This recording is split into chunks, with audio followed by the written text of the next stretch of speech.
পটুয়াখালীতে ঘন কুয়াশার সঙ্গে বইছে উত্তরের হিম বাতাস, এতে বিপাকে পড়েছে জনজীবন। 24শে ডিসেম্বর বুধবার সকাল 9টায় জেলার কলাপাড়ায় সর্বনিম্ন তাপমাত্রা রেকর্ড করা হয়েছে 13.9 ডিগ্রি সেলসিয়াস। এ সময় কুয়াশার দৃষ্টিসীমা ছিল 50 মিটারের নিচে।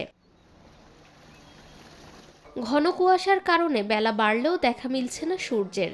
হেডলাইট চালিয়ে ধীর গতিতে চলছে যানবাহন। তীব্র ঠান্ডা ও ঘন কুয়াশায় চরম ভোগান্তিতে পড়েছেন কর্মজীবী মানুষ, শ্রমিক ও কৃষকরা।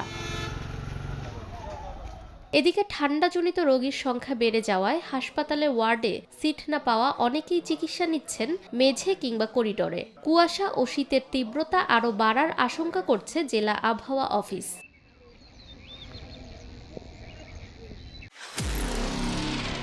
নিরপেক্ষ, সত্য প্রকাশে আপোষহীন।